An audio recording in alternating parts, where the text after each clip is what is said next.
teman-teman, selamat berjumpa lagi dengan saya Yudo dan teman saya Mili. Ya, kita ada di IG Live PA Online bareng Alkitab. Hari ini hari Senin, tanggal 10 November. Nih hari apa ya? Ini hari Senin. Hari pahlawan dong, gimana sih? Dan hari pahlawan ini kita akan belajar tentang dari satu kitab ya, kitab satu pahlawan, Yosua namanya, nama pahlawannya. Tapi kita akan belajar dari tokoh lain, jadi itu Rahab. Nah, Rahab ini juga disebut sebagai pahlawan iman di Ibrani ya. Kalau teman-teman baca tuh ada pahlawan iman, ada banyak banget. Salah satunya itu ada Rahab gitu ya. Dan di sini kita akan belajar dari Yosua 2 ayat 1 sampai 11. Dan seperti biasa kita nggak sendiri ya Mil ya, ada teman yang lain ya. Akan ada guest kita, Kak Flo dan juga Kak Lino yang akan sekedar hadir hari ini. Oh iya, malam ini. Pastinya ya. Dan kita akan sama-sama Yosua pasal 2 ayat 1 sampai 11 supaya kita bisa sama diberkatin dan juga bertumbuh dalam iman ya. Nah, ini hari kita belajarnya tuh topik 2 dari bulan November, yaitu iman yang bertindak. Nah, bagaimana kita bisa melihat nanti Rahab dia melakukan tindakan-tindakan yang menunjukkan imannya dia ya. Dan teman-teman, aku ingatkan sekali lagi, kita selalu hadir hari Senin pukul 19.30 sampai selesai ya, supaya teman-teman juga nanti boleh dong jadi guest untuk bisa ikutan dalam acara ini, dan juga kita bisa memberkati banyak orang sebagai kaum muda lewat platform-platform digital yang Tuhan sudah berikan bagi kita. Oke, ini lagi masih mengundang teman-teman Kak Flo dan juga Kak Lino yang akan menjadi guest bersama kita pada malam hari ini. Nah, ini siapa ya? Oh, Kak Lino, selamat malam Kak. Ya, selamat malam Kak. Iya, ini dari jauh ya ini ya, Kak Lino ya. Sudah siap-siap. Oke, pasukannya udah diajak belum Kak Lino? Ya, sudah Kak. Udah ya. Mereka sementara. Iya. Gitu ya. Ini Kak Flo, selamat malam Kak Flo. Hai, selamat malam. Iya. Oke, di sini udah di tag live, jadi kita akan lanjut ya. Oke, jadi teman-teman, kita sekali lagi akan belajar dari Yosua pasal 2 ayat 1 sampai 11 bersama Kak Lino dan Kak Flo. Jadi untuk supaya teman-teman bisa lebih tahu lebih banyak tentang guest kita akan minta mereka berkenalan ya, Mil ya. Oke, mungkin dari siapa dulu nih? Dari Ladies First. Ladies first. Oke. Kak Flo Dari dulu. Kak Flo. Silakan Kak Flo kenalin diri. Oke, halo teman-teman yang di Indonesia, selamat malam. Karena saya sedang berada di Amsterdam, Belanda, dan di sini masih siang, masih setengah 2 siang. Ya, perkenalkan, nama saya Florencia Paramita, biasa dipanggil Flo, biasa dipanggil Renci, ya whatever lah. Saya berasal dari kota Solo, dan saya juga saat ini sedang belajar jadi mahasiswa pascasarjana di Universitas Kristen Duta Wacana Jogja. Tapi puji Tuhan semester ini karena mendapatkan beasiswa untuk pertukaran pelajar, saya bisa belajar selama 1 semester di Amsterdam di kampus Vrije Universiteit dan Protestant Theological University. Ya, saya juga berasal dari Gereja Kristen Indonesia Nusuan Solo, tempat di mana saya sehari-hari melayani. Ya, begitu. Baik, Salam kasih, kenal Kak. semuanya. Salam kenal. Ya, kita akan lanjutkan ke Kak Lino yang nggak kalah jauh sebenarnya nih. Silakan Kak Lino, perkenalkan diri. Ya, halo teman-teman. Nama saya Lino Abbas. Ya, bisa dipanggil Lino. Dan saya asalnya dari Manado, Sulawesi Utara. Dan ya, sekarang saya lagi melakukan pekerjaan Tuhan atau pelayanan di salah satu daerah yang ada di Flores, NTT. Ya, mungkin itulah yang bisa saya sampaikan, Kak. Iya, terima kasih. Jadi kedua guest malam hari ini mereka juga melayani Tuhan ya di tempat mereka masing-masing, dan juga malam hari ini juga akan memberkati kita semua lewat penggalian-penggalian yang akan kita lakukan dari ayat per ayat hingga nanti sampai ke aplikasinya yang bagian terakhir. Oke, kita juga mau kasih tahu teman-teman untuk boleh kasih tanggapan juga, kasih pertanyaan juga, kasih komentar ya Mil ya. Dan kita juga kalau teman-teman yang masih baru, Alkitab ini apa sih? Nah, Alkitab ini adalah PA dari pasal-pasal terkenal di Alkitab ya, atau pasal-pasal yang top gitu ya. Dan kita akan belajar dari sudut pandang yang baru, atau kita menggunakan metode yang baru yang kita bisa melihat banyak sekali hal-hal yang sebenarnya sangat berguna bagi kita. Nah, metode ini metode apa, Kak? Metodenya itu metode SABDA. Jadi metode SABDA ini dirancang oleh Yayasan Lembaga Sabda. Jadi namanya sama, ABDA dan juga Sabda. Singkatan dari SIMAK, analisa, belajar, doa diskusi, dan juga aplikasi. Jadi metode ini dirancang untuk kita bisa ber-PA bersama secara runtut gitu, dan juga menggunakan alat-alat digital yang kita punya. Ya, pastinya ya, supaya kita nggak ada alasan lagi nih, udah ada kitab yang bisa ngobrol sama kita, ya Alkitab GPT teman-teman kalau bisa akses, kemudian juga ada banyak banget tafsiran dan macam-macam yang saya sediakan buat kita semua. Oke, kita akan doa pembukaan saja. Saya akan serahkan kepada Kak Mili untuk berdoa. Oke, teman-teman, mari kita berdoa. Bapak yang baik, kami bersyukur, terima kasih untuk penyertaan Tuhan bagi kami. Dan sekarang kami anak-anak-Mu akan bersama-sama ber-PA. Tuhan Yesus urapi setiap dari kami, berikan kami hikmat untuk kami bisa mengerti apa yang kami bahas hari ini dan kami bisa sharingkan juga kepada orang lain.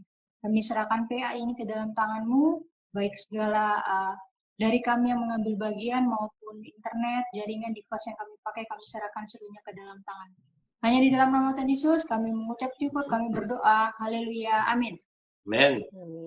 Oke, teman-teman, kita akan belajar dari Yosua pasal 2 ayat 1-11, tapi sebelumnya kita mau lihat dulu latar belakangnya nih. Nah, Kak Mili akan sampaikan dulu konteks dari kepenulisan kitab Yosua. Siapa penulisnya dan mengapa itu? Silakan, Kak. Oke, ya kalau kita lihat dari kitab Yosua, jadi kitab Yosua ini melanjutkan kisah sebelumnya ya, dari kitab Ulangan gitu.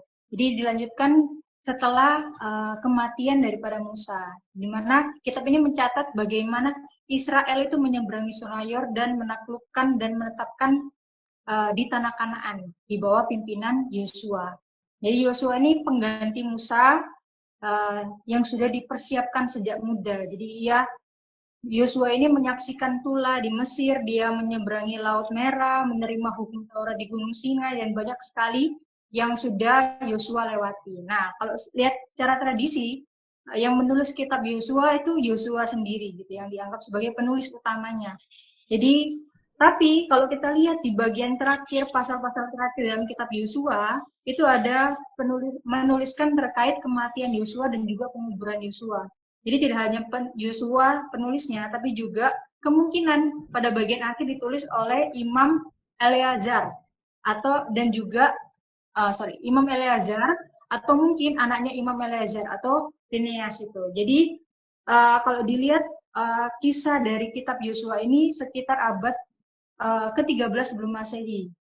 Nah, saat itu Israel baru keluar dari padang gurun dan mulai melakukan perjalanan ke Kanaan. Jadi kalau terkait penulisannya atau penyusunan ulang kitab ini, mungkin setelah pada masa Raja Yosia atau setelah pembuangan ke Babel. Dan kalau lihat tujuan daripada kitab ini itu untuk menunjukkan bahwa janji Tuhan kepada Abraham terkait tanah Kanaan itu sudah mulai digenapi. Dan bagaimana kemenangan Israel bukan karena ketakutan militer, tapi karena ketaatan dan iman kepada Tuhan. Ya, benar banget.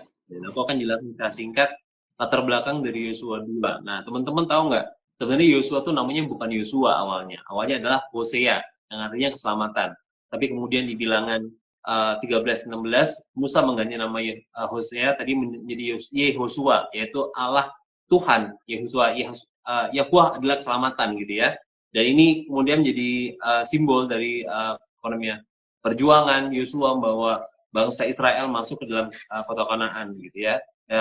Kemudian setelah itu kita akan melihat bahwa ini adalah kitab yang berisi banyak banget pertempuran, peperangan, kemudian strategi-strategi perang, dan juga yang jelas itu adalah kepercayaan dan juga ketergantungan kepada Tuhan. Nah, jadi di bagian pasal 2 ini kita akan melihat ada satu masa transisi besar gitu ya, dari kepemimpinan Musa yang adalah nabi gitu ya, menjadi Yosua yang adalah pemimpin gitu, ada yang bilang dia itu general gitu, jenderal perang dari bangsa Israel. Tapi dia lebih lagi daripada itu, karena jenderal perang ini, tanda kutip ya, dia ada orang yang tunduk pada perintah Tuhan, dia taat kepada Tuhan, dia menetapkan batas-batas bagi bangsa-bangsa, suku-suku bangsa Israel yang menetap, dan lain sebagainya.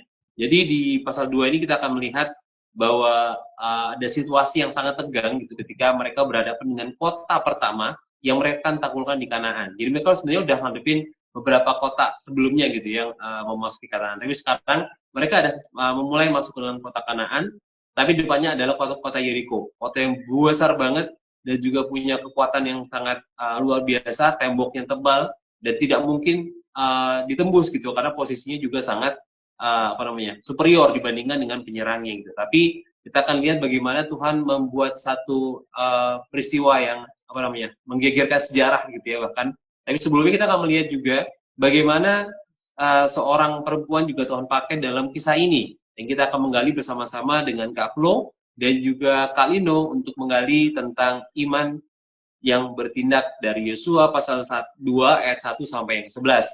Nah, kita akan baca dulu teman-teman dari ayat 1 sampai 11-nya. Yang pertama saya akan minta Kak Flo ya, ladies first lagi ya. Kak Flo ayat 1 sampai yang kelima, kemudian nanti dilanjutkan oleh Kak Lino ayat yang ke-6 sampai yang ke-11. Silakan. Ya, baik. Yosua pasal kedua ayat 1 sampai 11. Di sini judul perikop adalah pengintai-pengintai di Yeriko. Yosua bin Nun dengan diam-diam melepas dari Sitim 2 orang pengintai. Katanya, pergilah, amatilah negeri itu dan kota Yeriko. Maka pergilah mereka dan sampailah mereka ke rumah seorang perempuan Sunda yang bernama Rahab, lalu tidur di situ. Kemudian diberitahukanlah kepada Raja Yeriko demikian. Tadi malam ada orang datang kemari dari orang Israel untuk menyelidik negeri ini. Maka Raja Yeriko menyuruh orang kepada Rahab mengatakan, bawalah keluar orang-orang yang datang kepadamu itu, yang telah masuk ke dalam rumahmu, sebab mereka datang untuk menyelidik seluruh negeri ini. Tetapi perempuan itu telah membawa dan menyembunyikan kedua orang itu. Berkatalah ia, memang orang-orang itu telah datang kepadaku, tetapi aku tidak tahu dari mana mereka. Dan ketika pintu gerbang hendak ditutup menjelang malam, maka keluarlah orang-orang itu. Aku tidak tahu kemana orang-orang itu pergi. Segeralah kejar mereka, tentulah kamu dapat menyusul mereka. Tetapi perempuan itu telah menyuruh keduanya naik ke suatu rumah dan menyembunyikan mereka di bawah timbunan batang rami yang ditebarkan di atas soto. Maka pergilah orang-orang itu mengejar mereka ke arah sungai Yordan, ke tempat-tempat penyeberangan, dan ditutupilah pintu gerbang. Segera sudah pengejar-pengejar itu keluar, tetapi sebelum kedua orang itu tidur, naiklah perempuan itu mendapatkan mereka di atas soto. Dan berkata kepada orang-orang itu, aku tahu bahwa Tuhan telah memberikan negeri ini kepada kamu, dan bahwa kengerian terhadap kamu telah menghinggapi kami, dan segala penduduk negeri ini gemetar menghadapi kamu. Sebab kami mendengar bahwa Tuhan telah mengeringkan air laut Teberau di depan kamu ketika kamu berjalan keluar dari Mesir. Dan yang kamu lakukan di depan kedua raja orang Amori yang di seberang sungai Yordan itu, yakni Sino dan Og yang telah kamu tumpas. Ketika kami mendengar itu, tawarlah hati kami dan jatuhlah semangat. Setiap orang menghadapi kamu, sebab Tuhan Allahmu ialah Allah di langit dan di atas, di langit di atas dan di bumi di bawah.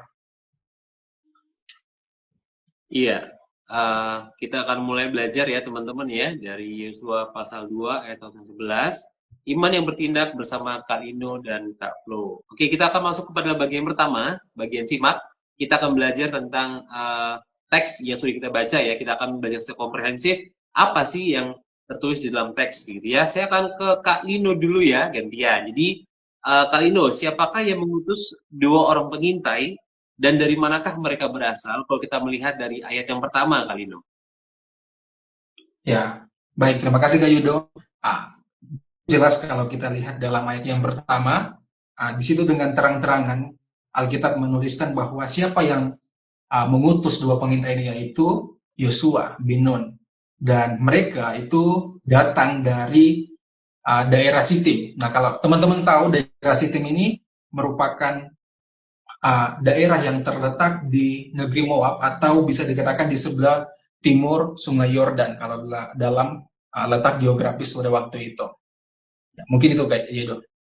Iya, makasih. Jadi banyak terjemahan Indonesia itu pakai mengutus, mengirim, menyuruh gitu ya untuk kedua orang ini untuk mengintai kota Yeriko. Dan kata mengintai itu bahasa Ibrani itu ra'ah gitu ya, untuk see, untuk look, inspect, ya perceive dan consider. Jadi memang harus menentukan apa saja yang ada di kota itu gitu ya, dan apa saja musuh yang mereka akan hadapi dan sebagainya, seperti kayak perang pada umumnya gitu ya. Dan ini benar-benar satu strategi yang dilakukan untuk Yosua mengerti seperti apa musuh mereka dan juga bagaimana kelak mereka akan menghadapi mereka. Dan ini adalah awal dari penyerangan atau serbuan kepada Jericho yang akan dilakukan oleh bangsa Israel. Oke, masih di ayat pertama, silakan Kak Mili. Oke, kita lanjut ke penggalian selanjutnya. Ke rumah siapakah para pengintai itu pergi dan apa profesi perempuan itu? Kalau kita lihat di ayat yang pertama. Silakan Kak Flo. Ya, jadi kalau kita lihat di ayat yang pertama, di situ kita bisa temukan bahwa para pengintai itu pergi ke kota Yeriko dan sampailah mereka ke rumah seorang perempuan sundal yang bernama Rahab, lalu tidur di situ. Nah, kalau kita baca ke ayat-ayat selanjutnya, di ayat 15 itu dituliskan bahwa rumah Rahab itu menempel di tembok kota. Jadi rumah Rahab itu rumah yang strategis untuk dilalui, yang mana kita bisa keluar masuk kota tanpa terlihat oleh penjaga. Nah, di dalam dunia kuno pada masa itu, rumah seperti milik Rahab ini seringkali berfungsi sebagai penginapan bagi pedagang atau musafir, karena memang letaknya dekat sekali dengan pintu gerbang. Nah, selain itu juga istilah perempuan Sunda itu tidak selalu berarti sama seperti pelacur dalam pengertian modern hari ini ya. Tapi bisa juga merujuk pada seorang perempuan yang independen, yang mandiri, perempuan yang mandiri, yang membuka rumahnya sebagai rumah tumpangan ya bagi para tadi pedagang maupun musafir. Namun memang di dalam konteks yang kita baca hari ini, penulis mau menekankan bahwa Rahab ini memiliki reputasi moral yang dianggap tidak terhormat begitu. Oke, thank you banget Kak Flo. Aku setuju dengan apa yang disampaikan Kak Flo. Jadi Kak Flo juga udah banyak bahas terkait Rahab ini. Ya, tadi setuju dengan Kak Flo. Bukan, kalau lihat dari bahasa aslinya kata Sundal itu zona. Jadi kalau memang secara arti bisa dijadikan seperti pelacur gitu artinya. Tapi kalau lihat lebih luas itu juga seperti apa ya, orang yang ada di pinggiran secara sosial. Jadi yang tidak layak atau tidak ya dipinggirkan lah seperti itu. Nah, jadi kalau lihat memang tempat Rahab itu, rumah Rahab sendiri itu memang cukup strategis gitu. Dia di dekat tembok, tinggal di tembok Yeriko. Jadi rumahnya bisa lihat keluar masuk cepat gitu. Jadi kalau mau melarikan diri ya langsung aja gitu. Karena rumahnya di tembok Yeriko itu sendiri. Dan kalau lihat karena rumahnya Rahab ini adalah tempat penginapan gitu, orang lain singgah datang ke tempat itu, pasti juga banyak informasi yang Rahab terima kayak gitu. Mungkin dari orang-orang di sekitar situ ataupun orang Yeriko sendiri. Jadi Rahab sendiri bisa jadi pusat informasi untuk dua pengintai ini. Itu sih yang aku lihat. Kita lanjut ke penggalian selanjutnya, Kak Yudo. Iya, kita kalau masuk ke ayat 3 ya. Nah, apa perintah Raja Yeriko kepada Rahab setelah mendengar ada pengintai Israel masuk ke kotanya? Dari ayat 3 ya. Silakan Kak Lino. Ya, baik Kak Yudo. Jadi ketika Raja Yeriko mengetahui bahwa ada pengintai yang masuk ke dalam daerah mereka, Raja Yeriko itu mengutus orang-orangnya yang bisa dikatakan dia menyuruh para prajurit-prajuritnya untuk bertemu dengan Rahab, dan ada kalimat bawalah orang-orang itu datang kepadamu, bawalah keluar. Nah, kalau kita lihat dalam ayat ketiga di situ, bawalah keluar itu bisa dalam artian atau usirlah mereka dari rumahmu. Kenapa disuruh pergi atau diusir? Itu tentunya pasti ada alasan di situ. Jelas-jelas sekali alasannya, yaitu sebab mereka datang untuk menyelidiki seluruh negeri ini. Jadi menyelidiki itu artinya para pengintai yang diutus oleh Yosua untuk mau melihat daerah itu untuk kepentingan Yosua. Jadi mereka merasa takut, seakan-akan mereka mau menyuruh atau mengusir. Bukan seakan-akan itu hal yang wajar jika dilakukan oleh Raja Yeriko mengusir orang-orang atau seorang pengintai masuk ke daerah dia. Mungkin itu Kak Yudo yang bisa saya bagikan. Ya, benar banget ya. Jadi kayak seperti apa namanya logisnya ya. Jadi ketika ada orang masuk ke dalam satu kota dan dia ingin apa namanya mata-mata gitu ya. Logisnya adalah menangkap mereka, membawa keluar dari rumah tempat mereka bersembunyi, ditangkap, diadili, kemudian mungkin dieksekusi gitu ya. Dan ini adalah perintah gitu ya. Perintah seorang raja kepada apa namanya prajuritnya tadi atau orang-orangnya kepada rumah Rahab. Dan mereka sebenarnya tahu gitu ada pengintai yang datang entah dari mana taunya, kemudian mereka suruh bawalah keluar gitu atau apa namanya seretlah keluar atau dia apa namanya dibawa keluar dari rumah itu supaya di apa namanya bisa diusir juga bisa atau dilakukan hal-hal lain untuk mencegah mereka untuk apa namanya kabar tentang penyelidikan mereka itu sampai kepada Yosua begitu ya. Dan di sini aku melihat beneran bukan satu hal yang gampang gitu ya ketika seorang apa namanya mata-mata atau pengintai itu masuk ke dalam satu kota kemudian mereka harus mengamati segala hal dan mereka bukan hanya untuk itu aja tapi mereka juga harus kembali menyampaikan apa yang sudah mereka lihat di kota tempat mereka mengintai gitu ya. Karena tadi Kak Nino bilang mereka di situ bukan hanya untuk melihat-lihat saja tapi juga untuk mencari atau untuk mengeksplor apa sih isinya kota ini, bagaimana sih militernya atau strateginya mereka untuk berperang dan sebagainya. Jadi Raja Yeriko datang kepada menyuruh orang datang kepada Rahab untuk supaya kabar itu nggak kembali kepada Yosua gitu ya. Oke, kita akan lanjut ke ayat 4 sampai 6. Silakan Kak Mili. Oke. Ke penggalian ayat 4 dan juga sampai ayat 6. Apa yang dikatakan Rahab kepada utusan Raja Yeriko tentang kedua pengintai itu dan apa yang sebenarnya ia lakukan terhadap mereka. Silakan Kak Flu. Ya, jadi kalau kita baca dari ayat 4 sampai ke ayat ke-6, Rahab itu menjawab dengan cukup panjang lebar gitu. Nah, menjawabnya adalah memang kalau kita baca dari ayat 4 sampai ke 5, dia ngomong bahwa memang orang-orang itu datang. Tapi aku tidak tahu, Rahab bilangnya aku nggak tahu mereka kemana. Dan waktu pintu gerbang mau ditutup menjelang malam, mereka pergi. Padahal kenyataannya Rahab telah menyembunyikan kedua pengintai itu ke sotoh rumah itu bagian atas, atap rumah, dan menyembunyikan mereka di bawah timbunan batang rami yang ditebarkan di atas sotoh itu. Dan itu menurut saya satu hal yang cukup jenius ya. Karena memang pada zaman itu batang rami itu memang biasa dijemur di atap rumah untuk dikeringkan gitu. Dan itu nanti akan dipakai sebagai pembuat kain lenan, bahan untuk membuat kain lenan biasanya memang dijemur di atap.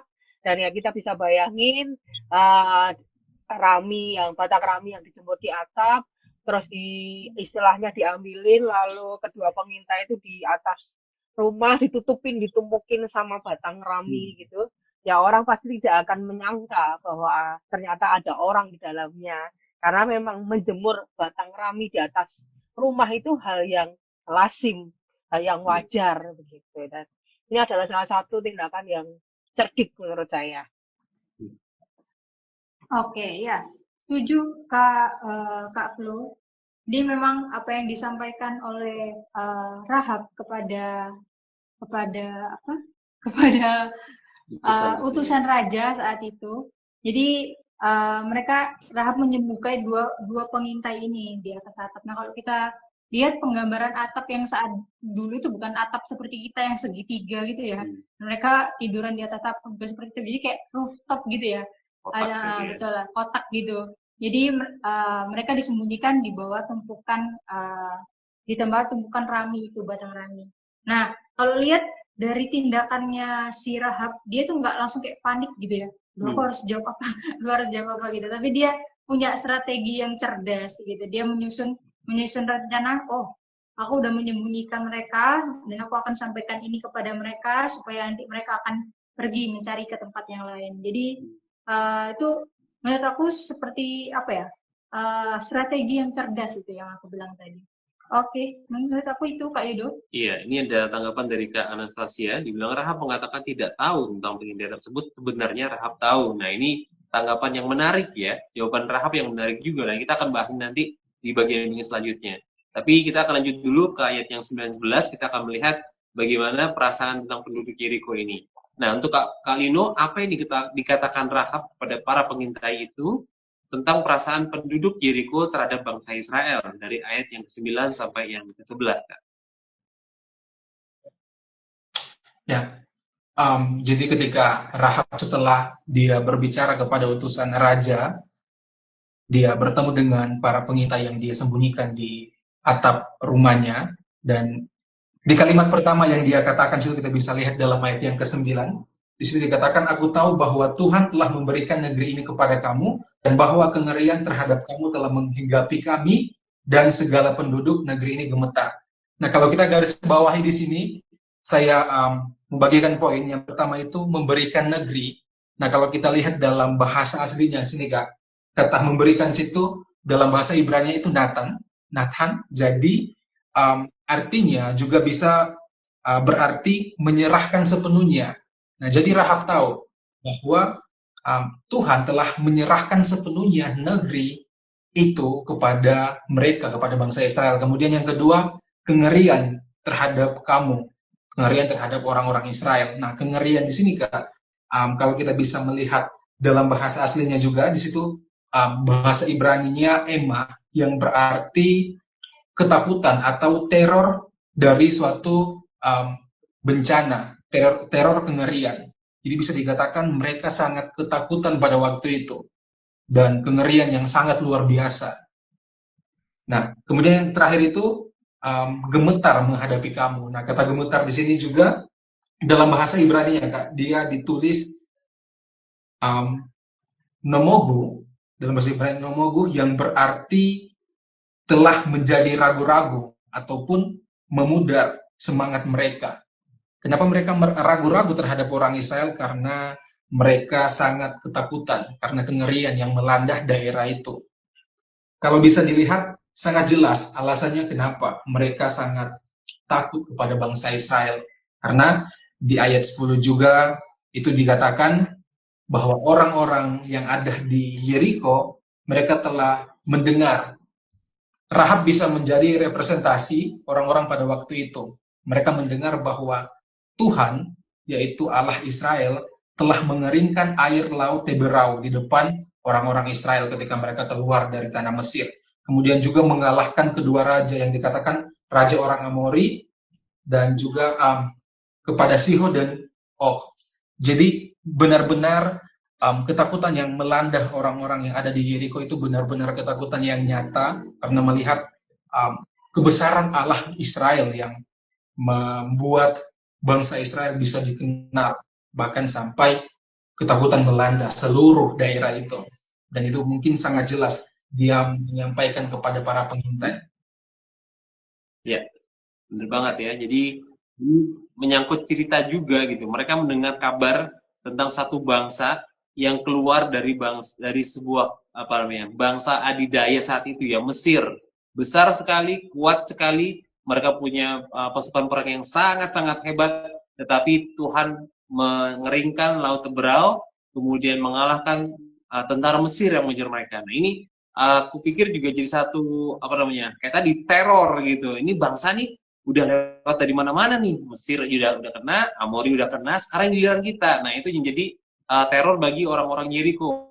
Makanya ketika mereka tadi kita lihat reaksi Raja Yeriko ketika mendengar hal itu, dia langsung kirim orang untuk ke rumah si Rahab. Jangan sampai nih orang itu sampai pulang ke tempatnya Yosua gitu, sampai tahu semua informasi yang ada di Yeriko ini gitu. Jadi benar-benar satu kengerian, satu kewaspadaan yang paranoid gitu ya, sangat-sangat membuat mereka tuh takut gitu. Bahkan dikatakan di ayat yang 11 ya, tawarlah hati kami dan jatuhlah semangat setiap orang menghadapi kamu. Sebab Tuhan Allahmu ialah Allah di langit atas dan di bumi di bawah. Jadi beneran mereka mengetahui siapa itu Yahweh, apa yang dilakukan oleh Tuhan pada bangsa Israel ini, sehingga mereka sampai di depan pintunya orang Yeriko gitu. Jadi wajar aja ketika semua orang Yeriko di dalam dalam tembok itu mereka merasakan kengerian terhadap bangsa Israel ini gitu ya.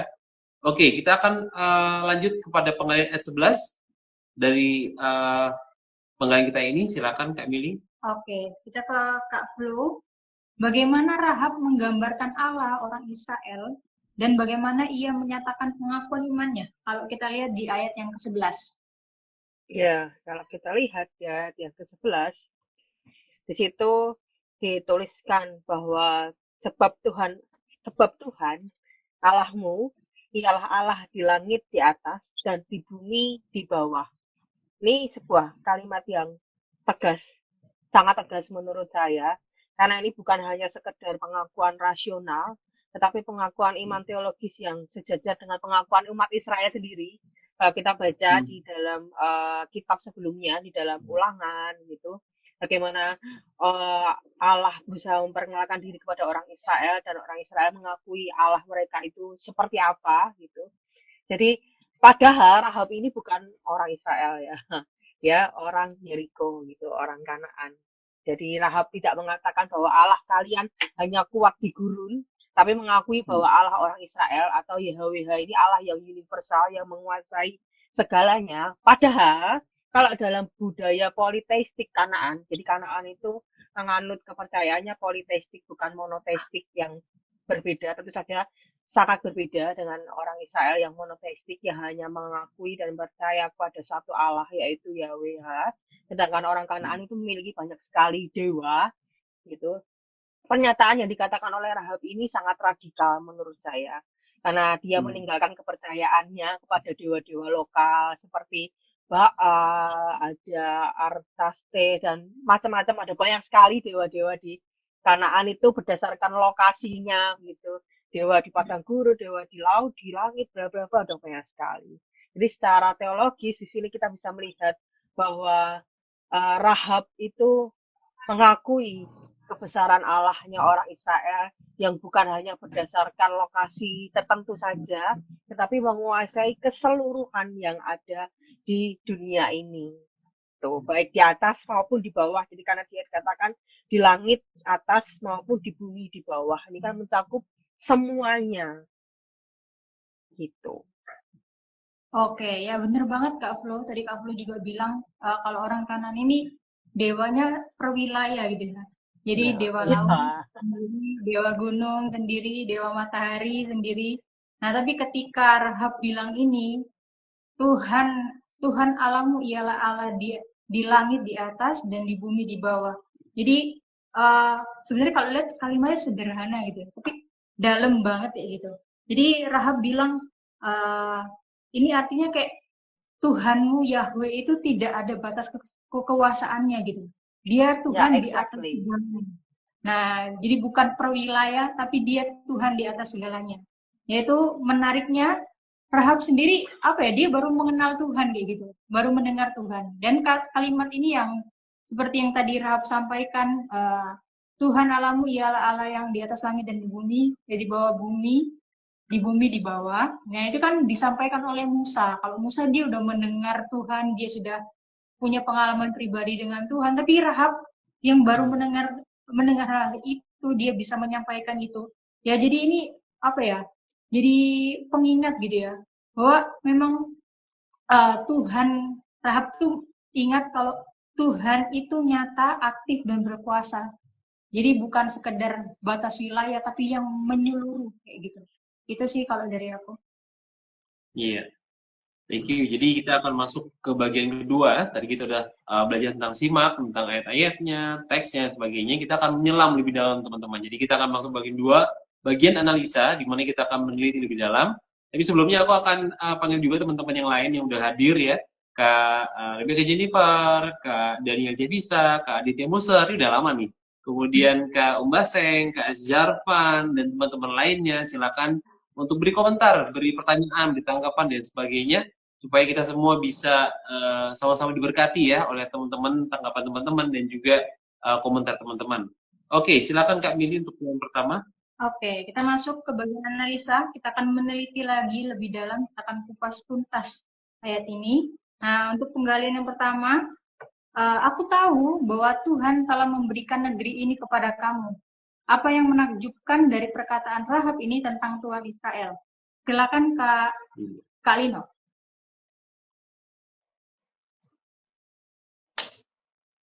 Oke, baik. Jadi perkataan Rahab di sini ketika dia bilang, "Aku tahu bahwa Tuhan telah memberikan negeri ini kepada kamu," sama juga yang saya katakan tadi, memberikan itu artinya menyerahkan penuh. Dan kalau kita ketahui lah terbelakang dari Rahab, dia bukan orang yang percaya kepada Tuhan yang Tuhannya orang Israel, tapi dia di situ dia menggambarkan suatu kesetujuan atau kayak agree about setuju tentang Tuhan orang Israel. Kalau kita lihat Rahab ini orang yang menyembah banyak dewa karena orang-orang Kanaan di situ mereka memiliki banyak-banyak dewa atau banyak-banyak ilah. Jadi yang pertama dia mempercayai bahwa Tuhan yang orang Israel atau yang bisa kita lihat itu dalam huruf besar yang Alkitab tulis Tuhan, huruf kapital semua yang artinya nama pribadi dari Allah itu sendiri. Yang kalau kita tahu orang-orang pada waktu itu mereka tidak sembarang menyebut nama Tuhan karena kekuasaan dan kebesaran nama Tuhan itu sendiri. Dan kalau kita lihat Rahab menggunakan nama itu, artinya dia setuju dan dia sangat percaya karena dia sudah pernah mendengar bahwa bangsa Israel telah mengalahkan beberapa bangsa sebelumnya dan bahwa Tuhannya Israel itu sudah berjanji akan memberikan tanah Kanaan untuk mereka. Dan Rahab menyetujui hal itu. Kira-kira seperti itu, Kak. Oke, thank you Kak Lino. Ya kalau kita lihat di sini juga menarik, Rahab bilang Rahab bukan bilang aku sudah dengar tentang Tuhan, tapi Rahab bilang aku tahu, I know the Lord. Rahab bilang seperti itu. Nah kalau kita lihat kata know ini atau tahu ini dari kata yada. Jadi yada ini berarti bukan sekedar tahu, sekedar pengetahuan, tapi tahu karena dari proses pengalaman, dari proses pengamatan, dari proses hubungan pribadi. Jadi kalau kita lihat, Rahab bukan cuma dengar tentang Tuhan atau siapa itu Tuhan, tapi dia yakini terkait kebenaran itu dalam hatinya. Karena kalau kita lihat sendiri, Rahab bukan orang Israel, Rahab nggak pernah lihat mujizat secara langsung, dan Rahab nggak baca hukum Taurat gitu, tapi dia tahu Tuhan dari pengalaman hidupnya, dia tahu Tuhan dari pengamatannya, dia tahu Tuhan dari pengalamannya. Jadi ucapan Rahab ini jadi pengakuan dia gitu, peralihan bahwa dia mengakui Tuhan Yahweh Allah Israel itu sebagai Tuhan yang sesungguhnya. Gitu yang aku lihat. Iya. Itu ada juga dengan Kak Anastasia juga, dia bilang Rahab mengenal Tuhan meskipun lingkungannya tidak mengenal Tuhan. Ya, tadi benar kata siapa tadi? Kak Flo ya, tadi Kak Flo sempat sampaikan ketika orang tinggal di pintu gerbang, di dalam gerbangnya sendiri, dalam temboknya sendiri, dia punya banyak informasi dari luar gitu. Dia tahu apa yang orang katakan di pintu gerbang ya. Dia tahu apa yang dikatakan oleh orang masuk dan keluar, sehingga nama YHWH, nama Tuhan ini dia tahu gitu. Dan apa yang udah dijadikan oleh Tuhan ini kepada orang Israel, dia tahu juga. Jadi benar banget tadi juga tanggapan Kak Anastasia ini juga, dia tahu apa yang tidak diketahui oleh orang-orang sebangsanya yang lain gitu. Dia tahu bahwa nama itu sudah melakukan sesuatu yang besar bagi orang Israel. Oke, kita akan lanjut ke yang nomor 2 pada Kak Flo ya. Tadi Rahab bilang Tuhan Allahmu ialah Allah di langit atas dan di bumi di bawah. Apa perbedaan kata Tuhan, T-U-H-N besar, dan Allah dalam konteks kisah ini? Silakan Kak Flo. Ya, ini dipakai oleh LAI untuk membedakan antara kata YHWH dengan kata yang lain atau Elohim dalam bahasa Ibrani-nya. Kalau kita menemukan tulisan THUAHN yang semua dalam huruf kapital, itu merupakan terjemahan dari tulisan atau kata YHWH yang mana itu adalah Allah orang Israel, yaitu Yahweh yang sering kali kita baca Yahweh begitu. Tapi sebenarnya orang Israel sendiri pun tidak pernah mengucapkan YHWH ya, karena kata YHWH ini dianggap sesuatu yang sangat suci sehingga mereka pun juga tidak merasa pantas dan layak untuk mengucapkan kata YHWH. Jadi Oke. kalau kita mendengarkan orang Israel membaca teks mereka di dalam bahasa Ibrani, kata YHWH ini seringkali dibaca oleh mereka itu Adonai begitu. Jadi tidak mungkin orang Israel membaca YHWH. Ya, tapi karena kita orang Kristen, kita kerap kali membacanya ya YHWH atau Yahweh. Tapi bagi orang Israel, karena itu sangat suci, mereka tidak bisa mengucapkan kata itu. Jadi di sini Ya. sangat menarik karena Rahab yang tadi sudah dikatakan dalam sebelumnya, dia adalah orang Kanaan.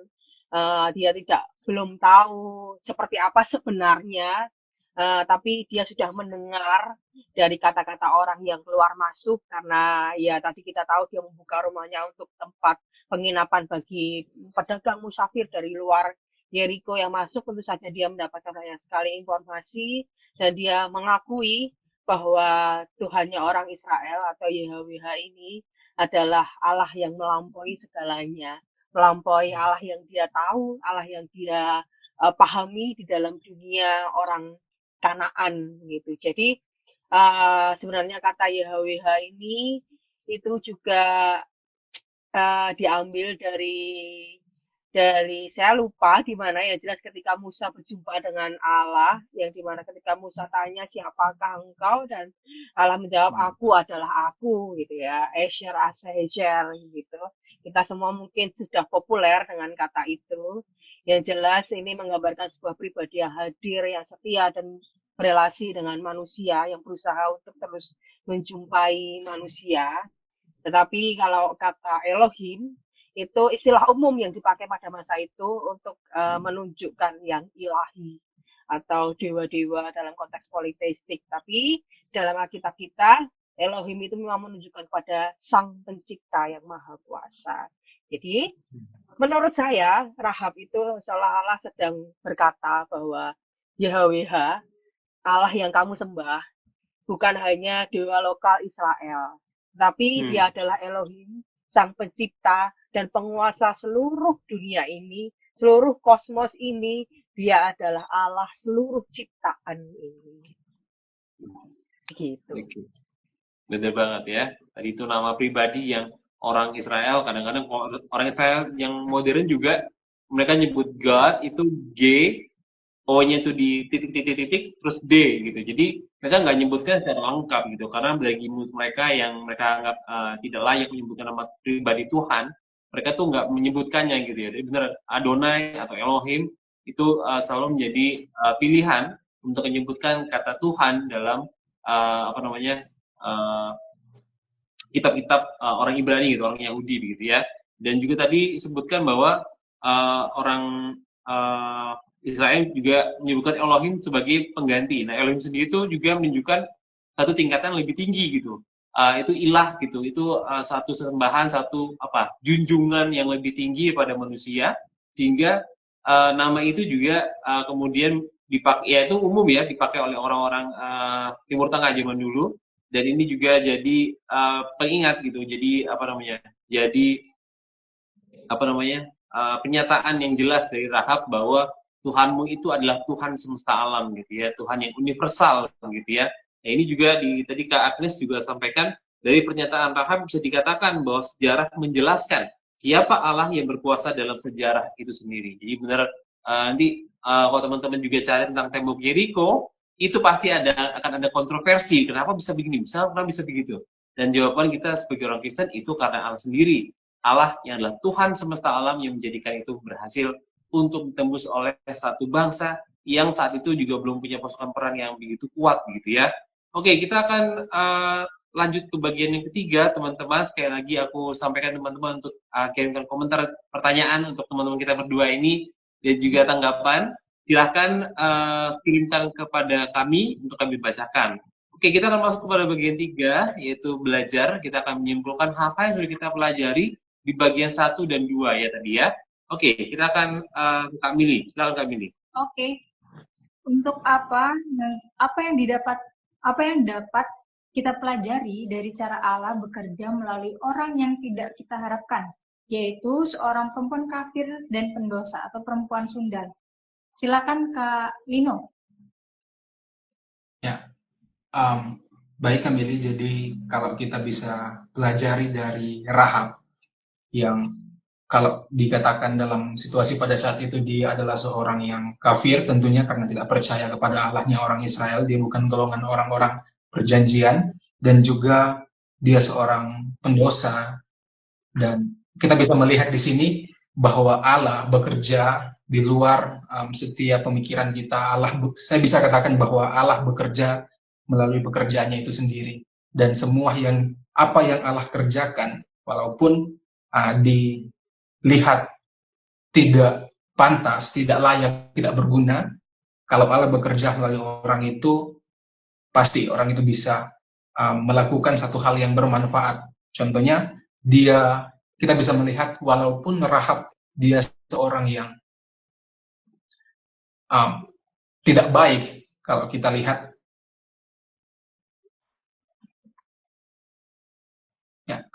dia seorang yang kafir ataupun seorang sundal, tapi pekerjaan Allah didasari oleh kasih, maka itu bisa bekerja atas kehidupannya. Dan satu hal yang harus digarisbawahi bahwa Rahab juga mau bekerja sama dengan para pengintai itu. Jadi walaupun orang di luar dari bangsa Israel, dia mau bekerja sama dengan para pengintai itu untuk bantu mereka, bahkan menyembunyikan mereka dari ancaman yang berbahaya dari para prajurit Raja Yeriko.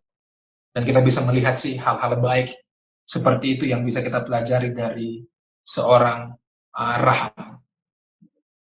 Oke, thank you Kak Lino. Ya, kalau kita lihat ya, kalau kita ukur pakai standar manusia, kalau mau aku secara pribadi kalau mau ukur ya, Rahab tuh nggak sampai KKM gitu nilainya.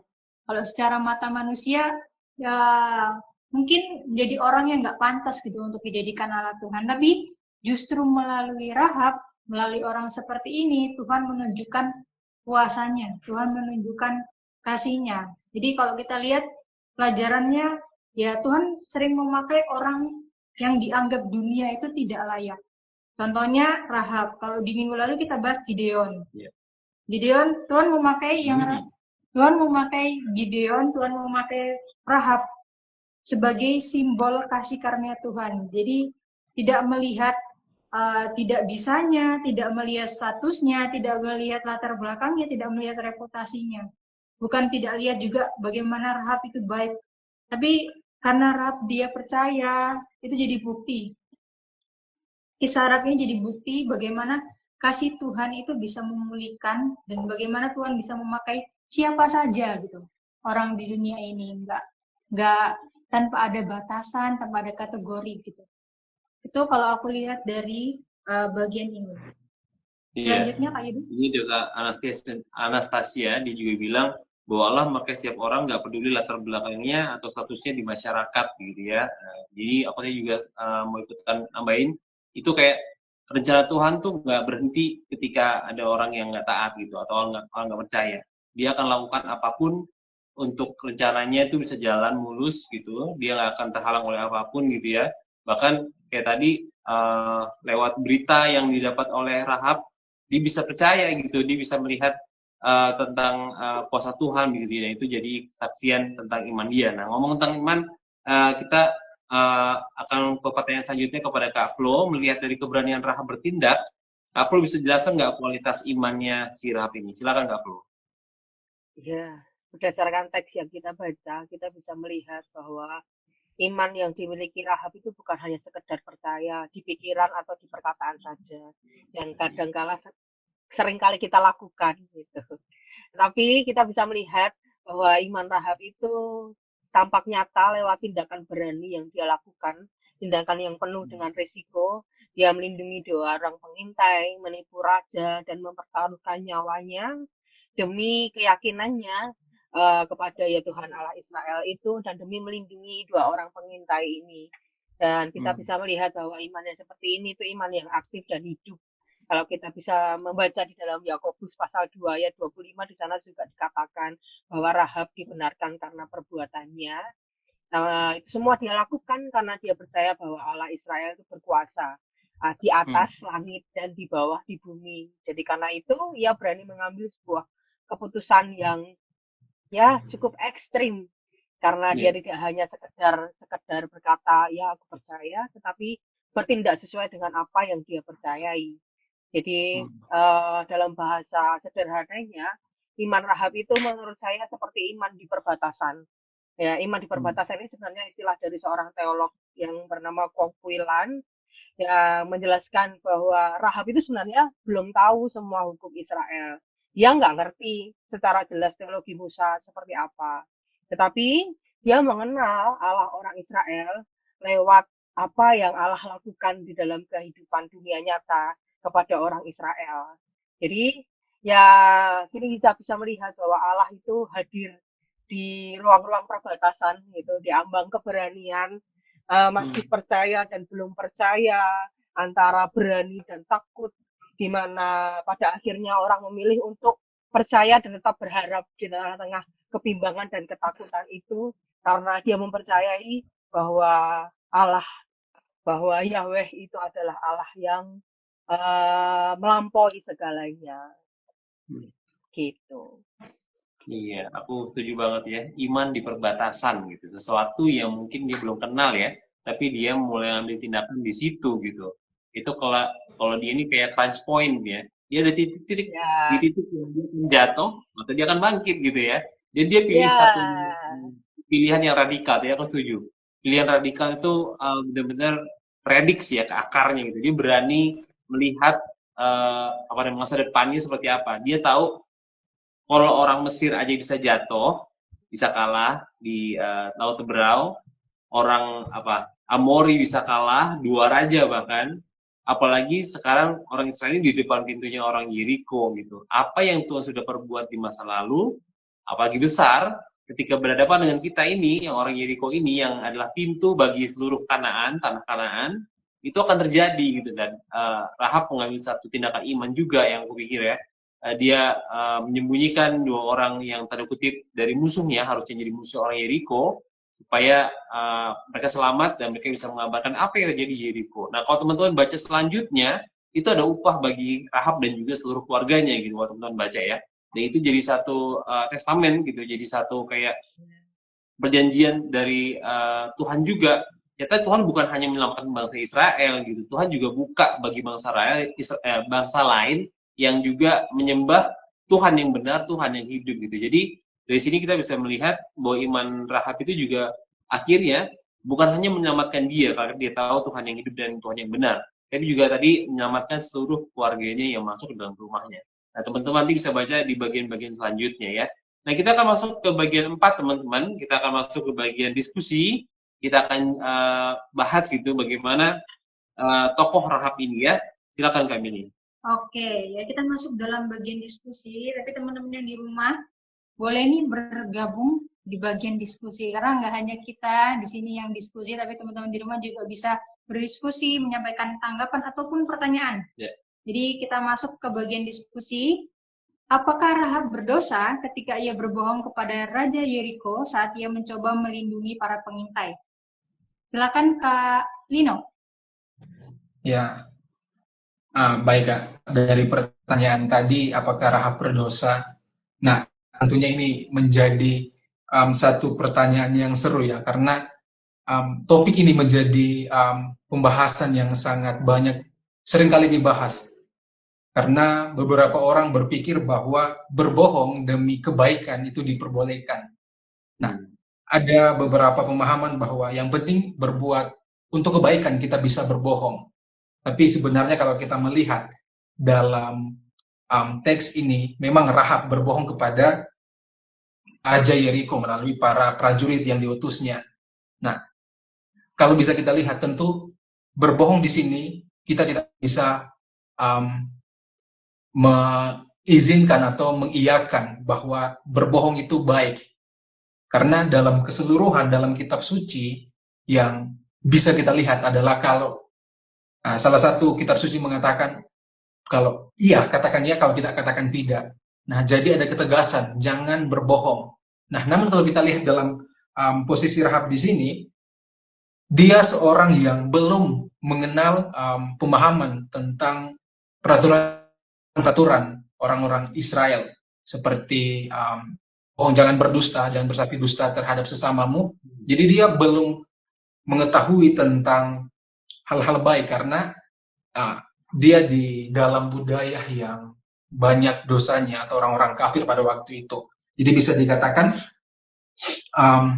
memang berbohong adalah hal biasa bagi orang-orang pada waktu itu. Jangankan berbohong, berbuat pelacuran pun itu hal biasa bagi mereka. Membunuh seorang anak dalam pelataran itu hal biasa bagi mereka di daerah situ. Tapi yang kita harus soroti, kalau berbohong itu pasti tentunya salah. Tidak ada bohong putih atau tidak ada berbohong demi kebaikan. Dalam kitab suci kalau bohong itu salah. Tapi kalau kita bisa lihat dalam teks perjanjian baru, di situ dikatakan Rahab itu dibenarkan oleh karena imannya. Bukan dari, jadi bisa dikatakan Tuhan tidak pernah melihat setiap perbuatan orang seberapa buruk apapun orang itu, bahkan dia seorang pembohong, dia seorang pelacur, dia seorang penyembah berhala, Tuhan tidak pernah melihat setiap keburukan itu. Tuhan melihat dari iman dari seorang Rahab di sini. Jadi berbohong tetap salah, berbohong tetap dosa, dan Rahab dilihat yang spesialnya adalah dilihatnya dari iman yang dia hasilkan dari perbuatan-perbuatan dia, tindakan dia. Mungkin kira-kira itu dari saya, Kak Mili. Oke, thank you Kak Lino. Aku juga ya setuju ya. Kalau lihat juga dari beberapa teolog bilang the ends do not justify the minds. Tujuan yang benar tidak bisa membenarkan cara yang salah. Jadi kalau dilihat tujuannya atau motivasinya Rahab itu benar gitu ya, mau melindungi dua pengintai. Tapi kalau lihat metodenya seperti berbohong itu salah gitu. Tapi kalau seperti yang tadi disampaikan oleh Kak Lino, kalau dilihat dari terjemahan baru yang mengutip terkait kisah ini dari Ibrani, dari Yakobus, yang sama-sama menyinggung Rahab, mereka nggak ada satupun yang membahas terkait kebohongan atau memuji kebohongan itu. Tapi yang disampaikan tadi seperti yang disampaikan Kak Lino, bagaimana dari Ibrani dan juga Yakobus itu menyoroti terkait iman dan perbuatannya Rahab. Jadi bagaimana dia bisa melindungi para pengintai dan dengan keberaniannya. Jadi kalau mau dibilang ya bohong tetap bohong ya dosa kayak gitu. Tapi kita lihat dari Rahab bagaimana terkait imannya, terkait perbuatannya, bagaimana dia bisa melindungi para pengintai dengan keberanian. Itu sih. Ada tambahan dari Kak Yudo? Iya, aku tadi juga sempat caca juga, bohong putih, bohong beneran, itu memang nggak boleh gitu. Dan kita selalu dihadapkan dengan itu ya, moral gitu, moralitas gitu. Tapi kita selanjutnya perlu pakai kacamata Allah gitu. Dari pandangan ayat ini kita lihat dari balik gitu, bukan dari itu menurut saya salah itu. Kita nggak tahu apa yang dalam hati Tuhan gitu. Dan kita juga melihat ada banyak hal juga nanti yang Tuhan ungkapkan. Bukan hanya orang Israel yang lempeng aja, orang dari bangsa lain juga bisa dia pakai gitu untuk rencana dia gitu. Kita akan lihat itu di pertanyaan selanjutnya ya. Nah, aku akan tanya kepada Kak Flo, mengapa Tuhan memilih bekerja melalui seorang perempuan sundal, bukan melalui orang Israel yang saleh, tanda kutip ya. Apakah ini berarti latar belakang seseorang tidak penting di mata Allah, Kak Flo? Silakan. Ya, ini pertanyaan yang paling penting menurut saya. Yang mana jadi seluruh inti kasih karunia yang kita peroleh. Karena menurut saya sebenarnya Allah sendiri mau menunjukkan kepada orang Israel sendiri juga bahwa kasih dan rencananya Allah itu tidak bisa dibatasi oleh apapun. Kalau kita lihat dalam budaya orang Israel sendiri, Rahab itu istilahnya minoritas banget dan berada di satu struktur sosial yang paling rendah. Dia adalah seorang perempuan itu struktur sosialnya rendah. Orang di luar Israel lagi itu lebih rendah lagi. Dan yang ketiga dia adalah seorang perempuan Sunda gitu, seorang pelacur. Ya, jadi udah rendah, double rendah, triple rendah gitu. Rendah banget gitu ya. Tapi justru di situ kita bisa melihat bahwa ternyata Allah itu bisa memakai siapapun untuk menyelamatkan orang Israel. Nah, jadi di sini saya melihat bahwa Allah sendiri juga mau mengajarkan kepada orang Israel sendiri bahwa jangan merasa bahwa kamu itu sebagai sebuah bangsa yang paling hebat dan yang paling akan dipakai oleh Allah. Karena Allah bisa memakai siapapun juga. Karena kita kalau melihat bahwa orang Israel sendiri yang dipakai oleh Allah, mereka semua bukanlah orang-orang yang sempurna, yang tanpa cacat celah, yang tidak pernah melakukan sebuah kesalahan. Kita bisa melihat bagaimana perjalanan iman Abraham, iman Yakub, iman Ishak, yang lain sebagainya. Apakah mereka semua itu orang yang benar-benar 100% tidak pernah melakukan kesalahan? Tidak. Kita melihat Yakub dulu adalah seorang penipu, yang dia mendapatkan berkat kesulungan dari menipu, yang akhirnya bertengkar dengan saudaranya kembar itu Esau, dan lain sebagainya. Tapi kita bisa melihat bahwa Yakub yang seorang penipu pun juga bisa dipakai oleh Allah untuk menyelamatkan orang Israel sendiri gitu. Nah, di sini Allah mengajarkan kepada orang Israel bahwa orang asing, seorang perempuan, seorang pelacur bisa aku pakai juga untuk menyelamatkan kamu gitu. Jadi Allah benar-benar menunjukkan bahwa kasih karunia ini menembus batas-batas apapun yang kita miliki gitu. Jadi kasihnya benar-benar universal. Kasih karunia itu yang tadi aku tangkap dari semua itu ya. Kasih karunia, anugerah, hal yang kita nggak layak diberi sama Tuhan, diberikan sesuatu yang kita bahkan nggak bisa nyampe gitu ya. Bukan hanya Rahab sebenarnya, ada banyak banget orang dalam Alkitab yang juga punya status seperti Rahab ya, kayak Ruth, bahkan Daud ya, dia paling kecil, abang-abangnya udah diliatin sama Samuel kan itu kan. Nah, yang paling kecil nih, masa dia kan Samuel kan, tapi Tuhan melihat hati, bukan melihat yang di luar gitu. Kemudian ada juga Maria Magdalena ya, kalau di PB ya. Bahkan Paulus, dari seorang penganiaya jemaat menjadi salah satu pengkhotbah terbesar di di sejarah Alkitab gitu ya. Jadi kita melihat banyak orang yang sebenarnya nggak layak dari pandangan manusia, tapi di kacamata Allah bisa dijalankan melalui orang-orang ini gitu. Nah, aku setuju banget sama Kak Flo tentang semua tadi yang tentang anugerah dan kasih karunia itu, bahwa sebenarnya kita juga harus melihat itu. Kita minta kacamata Allah supaya kita bisa melihat bahwa sebenarnya Tuhan juga mengasihi orang-orang dari luar, tanda kutip orang Israel gitu ya, orang-orang yang berada di luar, yang dalam iman di perbatasan tadi itu juga mereka yang belum sepenuhnya percaya, tapi punya iman besar terhadap Tuhan yang benar, Tuhan yang hidup gitu ya. Dan aku terberkati sekali dengan jawaban dari teman-teman, baik Kak Flu maupun Kak Lino, semuanya tadi benar-benar memberikan berkat ya. Dan kita bisa belajar banyak banget tentang tokoh Rahab dalam penggalian malam hari ini. Dan teman-teman sini juga yang mengikuti acara ini, Kak Rebecca Jennifer, Kak Anastasia, Kak Kak Agnes juga ya, itu berikan tanggapan-tanggapan yang juga memberkati dalam mendalami tokoh Rahab dalam penggalian malam hari ini. Dan kita akan masuk ke bagian terakhir dari penggalian ini, teman-teman. Kita akan masuk ke bagian aplikasi, di mana kita akan mengambil tindakan konkret yang bisa kita lakukan untuk menjalani firman Tuhan dan kebenaran malam hari ini. Nah, untuk kakak berdua, Kak Flo dan Kak Lino, sebutkan satu tindakan konkret yang bisa teman-teman lakukan untuk memperbaiki sikap teman-teman terhadap orang-orang di sekitar kita yang selama ini kita anggap tidak layak dipakai Tuhan. Oke, mungkin Kak Lino dulu, nanti akan disambung oleh Kak Flo. Silakan. Sorry Kak, saya lebih dulu. Ya, silakan Kak Lino. Oke. Kita belajar banyak tentang Rahab ya, malam hari ini, dan sebenarnya banyak sekali yang bisa jadi aplikasi dalam kehidupan kita, bahkan saya secara pribadi.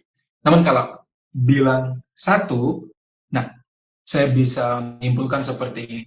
Saya akan tidak akan memandang atau akan melihat orang lain dengan kacamata saya, tapi saya mau melihat orang lain dengan kacamata Tuhan. Simpelnya adalah ketika Tuhan bisa melihat Rahab yang walaupun latar belakangnya itu tidak layak secara moral, dia seorang kafir, penyembah berhala, dan dia seorang pelacur, tapi karena kasih karunia Allah bisa melihat dia, dan karena iman Rahab kepada Allah, dan dia bisa dipakai dan bisa bekerja sama dalam pekerjaan yang misi Allah pada saat itu. Dan mungkin saya akan mengubah perspektif saya untuk melihat orang bahwa tidak ada orang yang terlalu buruk, tidak ada orang yang terlalu hina, tidak ada orang yang terlalu berdosa. dari perspektif kasih karunia Tuhan, dan semua orang layak dipakai Tuhan, dan semua orang kasih karunia Tuhan, apapun berapa besar dosa yang dia lakukan dan seberapa banyak yang sudah dia lakukan, tidak peduli latar belakangnya, tindakannya, dan status sosialnya, semua orang bisa dipakai Tuhan dengan luar biasa. Ya. Itu saya. Oke, terima kasih. Silakan Kak Flo. Iya,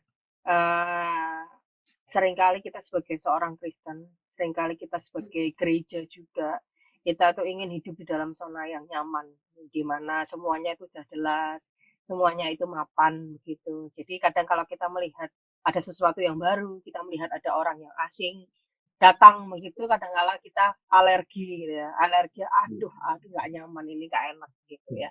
Dan ini jadi salah satu isu yang sangat santer juga di Eropa, yang mana banyak orang juga menolak imigran begitu, menolak orang asing karena merasa kedudukan mereka mulai terancam begitu. Tapi dari kisah Rahab hari ini kita belajar bahwa jangan langsung menilai seseorang yang asing itu dengan cara kacamata yang negatif ya. Karena jangan-jangan mereka dipakai Tuhan loh untuk nolong kita gitu. Iya, terima kasih untuk aplikasi dari Kak Lino dan juga Kak Flo. Terima kasih juga untuk teman-teman yang sudah mengikuti dari awal sampai akhir. Kiranya teman-teman juga diberkati oleh penggalian kita pada malam hari ini. Oke, kita akan menyampaikan pelajaran dari Kak Mili dan aku akan bikin kesimpulan. Silakan Kak Mili. Oke, ya terkait pelajaran ini hari ini terkait Rahab, ya menunjukkan iman sejati itu selalu dibuktikan dengan tindakan. Nah, jadi percaya aja nggak cukup, tahu aja nggak cukup. Tapi kalau lihat dari Rahab, Rahab menunjukkan imannya lewat keberaniannya melindungi pengintai Israel. Meskipun kalau kita lihat nyawanya Rahab juga terancam. Dan dari iman itulah Rahab dan juga keturunannya, keluarganya diselamatkan. Jadi menunjukkan dampak iman itu sendiri kepada Rahab sendiri dan juga kepada keluarganya. Dan kalau kita lihat di sini juga pelajaran kedua, bagaimana Tuhan bisa memakai siapa saja. Nah, kalau kita lihat Rahab bukan orang yang bisa dibilang tidak layak atau bukan orang Israel dan punya masa lalu yang kelam, tapi Tuhan pakai dia. Tuhan melihat hati Rahab yang percaya bukan dari latar belakang. Jadi Tuhan bisa pakai cara-cara yang tidak terduga. Gitu. Jadi jangan batasi bagaimana Allah bekerja, karena ia bekerja tetap sesuai dengan kehendaknya. Allah itu sanggup bekerja tanpa kita, manusia, tapi siapapun itu, kita tidak lebih baik daripada Rahab yang adalah seorang perempuan sundal, tapi dia mau dipakai, libatkan, makanya libatkan kita, jadi Tuhan libatkan kita untuk apa? Untuk menjadi teman sekerja, dan itu anugerah yang tadi sudah dibilang oleh Kak Flo dan juga Kak Lino, bagaimana itu anugerah. Jadi berbanggalah kita kalau Allah memberi kesempatan itu bagi kita. Oke, baik, terima kasih. Dan juga simbol malam hari inilah kita harus tidak hanya tahu tentang Tuhan, tapi juga bagaimana iman kita itu menunjukkan action yang bahwa Tuhan itu ada, Tuhan itu hidup, dan Tuhan itu adalah benar. Gitu. Jadi kita harus merespons panggilan dan juga kebenaran dalam hati kita itu untuk melakukannya dalam tindakan-tindakan yang praktis dan juga tindakan-tindakan yang menyatakan kebenaran tentang Tuhan itu. Oke teman-teman, terima kasih banyak untuk semua tanggapannya, untuk semua jawabannya, Kak Flo dan juga Kak Ina juga. Oke, kita akan tutup dalam doa untuk penggal kita malam hari ini. Saya akan minta Kak Flo ya, untuk menutup dalam doa. Silakan. Ya, baik. Marilah teman-teman kita berdoa.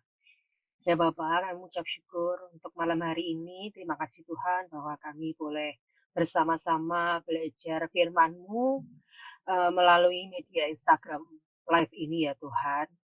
Biarlah apapun yang bersama-sama kami pelajari, apapun yang bersama-sama kami peroleh pada hari ini, biarlah itu menjadi berkat bagi diri kami masing-masing, dan biarlah itu menjadi perenungan bagi diri kita masing-masing, dan semoga apapun yang telah kami pelajari, semuanya itu bisa kami lakukan dalam kehidupan kami setiap hari, tentu saja dengan penyertaan Roh Kudus-Mu. Terima kasih Tuhan, hari ini Engkau telah mengajar kami bahwa kami tidak boleh lagi memandang rendah terhadap orang lain, sebab karena Engkau adalah Allah yang penuh dengan kasih karunia-Mu melampaui batas apapun, Engkau bisa memakai siapapun untuk menolong kami, Engkau bisa memakai siapapun untuk mewartakan keselamatan-Mu.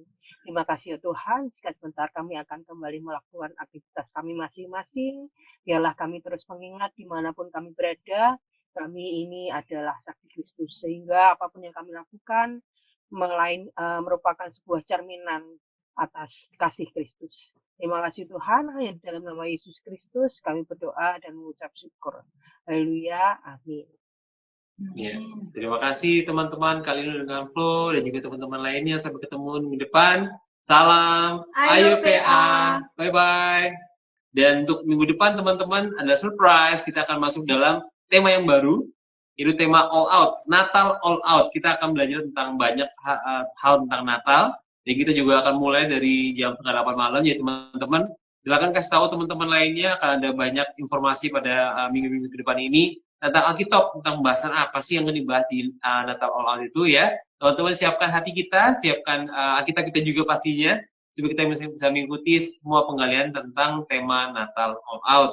Oke, teman-teman silahkan bagikan juga nanti kalau ada teman-teman yang belum ikutin acara ini, bagikan arsipnya. Kemudian juga kalau ada brosur silahkan berikan teman-teman lainnya, juga bisa mereka mendapatkan berkat dari penggalian Alkitab secara online ini ya teman-teman ya.